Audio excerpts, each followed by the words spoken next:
Back live in Indianapolis, Indiana. Technically, we are in Speedway, Indiana. 124 laps down in the Indianapolis 500. We've got about 200 miles to go.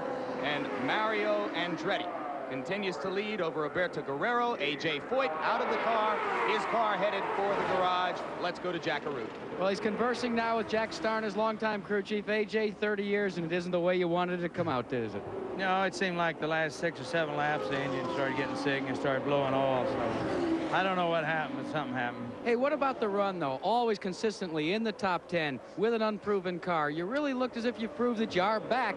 Maybe next year, 31, you'll be able to do it. We were back. I could have run a lot harder, but like I said, the car was all put together. I had no lap.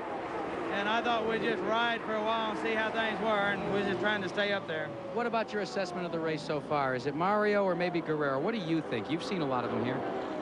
Mario's very good. He's a good friend of mine. He'd be hard to beat. His car don't break. As they say sometimes, gentlemen, maybe you should take that one to the bank. Back to you. Thank you, Jack Arute. And a final assessment on A.J. before we leave that story. Bobby, a lot of us had, I personally did, a good feeling about A.J. after his qualifying run. It was a beautiful piece of driving. Then he crashed the car on Thursday in practice, and it was clear that he probably wasn't going to make a big run today. Can he still be competitive? Yes, you know, A.J. Foyt has come back this year. He still has the talent. There's nothing wrong with his talents. It's all in his desire, whether he wants to do horse racing or automobile racing. Right now, it's obvious he wants to race cars. Now, how long he's going to stay that way, I can't tell you. But I guarantee he went into this race today with a good chance of winning it, Jim. Bobby and Jim, as we watch Mario Andretti, we have word that Roberto Guerrero is going to pit. We see from here his crewman waiting for him. But you know, Mario has passed one important phase of the race, which is the early part, which is where he so often breaks down. So he's passed that part, which is good. And here's Guerrero now coming into the pits over that very rough. This is old pavement here, still concrete and very rough, especially when you consider how stiff the suspension of these new cars is. We'll see how long he stops. Jack Arute is there, Jack. Roberto Guerrero is taking on 4 brand new tires. He looks very calm, cool, and collected. They're taking on the fuel. It's a normal stop thus far. They're waiting for the fuel load to be full. Mo Nunn has given the signal, and he is off and away. A very fine, methodical stop for Roberto Guerrero. Back to you.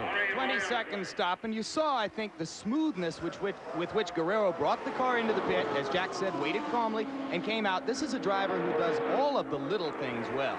Well, he does, Jim. That Guerrero, as we said earlier, is on a hot streak this year. The boy is a good race driver.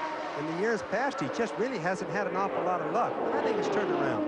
But you know, Mario is starting to do a lot of the little things right, too, isn't he, this year? For example, his early pit stops, I watched very carefully. Mario, who may be coming in next lap. Now, let's watch him, because my feeling is that he has been far more conservative as he comes into the pits, and you see him here than he has in the past. He's often, Bobby can remember this, overshot his pits, not so far in the race this year. Notice how carefully he's coming in. Part of the reason for that, Jim, is that he has so much confidence in his crew this year. It's run by a fellow named Tyler Alexander, who's crewed a couple of cars to victory here, been a great star in Formula One car preparation, and I think that, in combination with the engineer Adrian Newey, has given Mario a confidence that he's well supported during these vital seconds that he's in the pit. Well, you know, often when you have an advantage, a speed advantage, as much as Mario has, Sam, you can afford to not make mistakes. You can afford to be a little bit more careful, and Mario's doing that, and nobody ever called that man dumb, you know. Interestingly, Guerrero was second in 1984 and now says he thinks he should have won that race. But he overshot his pit once and he spun twice, and those mistakes cost him a chance to really compete in the closing laps with Rick Mears. He's got another chance today, and we'll be back.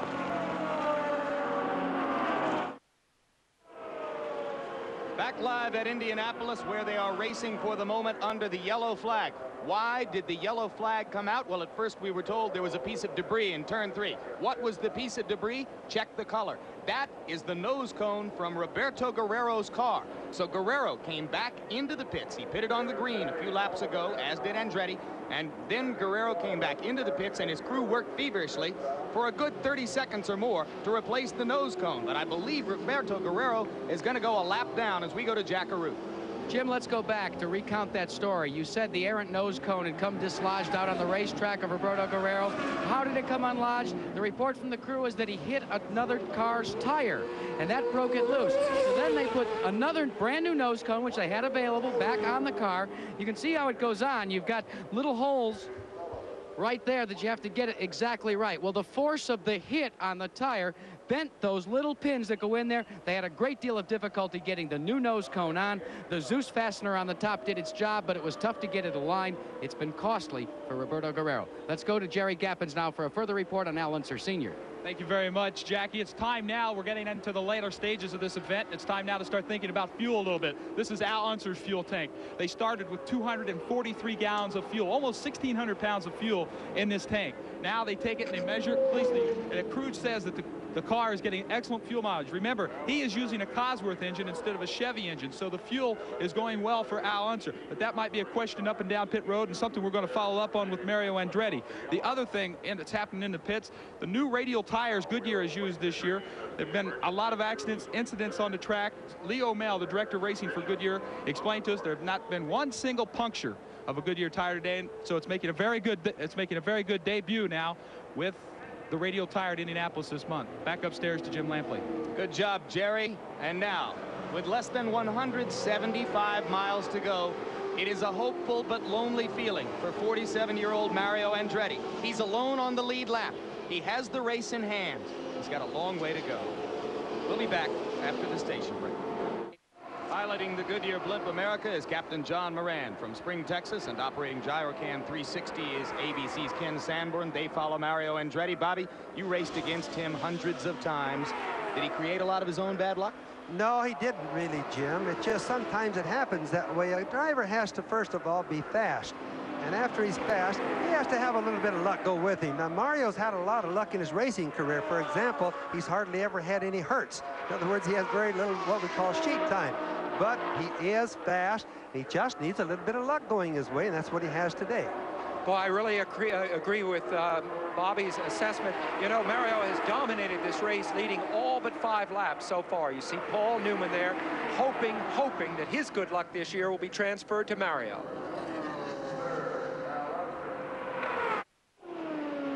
Jim Lampley back live at Indianapolis. 400 miles down, 100 miles to go.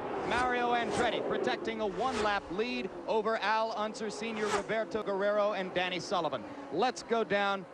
Well, before we go to Al Trautwig, let's cover this story. Danny Sullivan slowing down on, I believe, the back straightaway.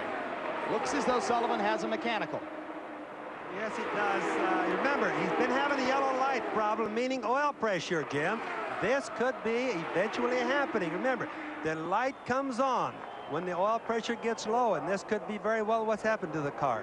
And if it is an engine problem, that's a Chevrolet engine in there, exactly the same kind that is in Mario Andretti's car. So we've always known that if there is a weakness in Mario's race day plans, it is probably the engine.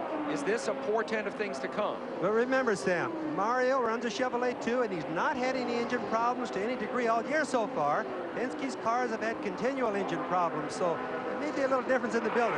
Going 500 miles with the Chevrolet engine is a step into new territory. Has not happened nearly as much as has the 500-mile run of the Cosworth engine, which has accounted for victory in every race here in the 1980s. Yellow flag out. Andretti continues to lead.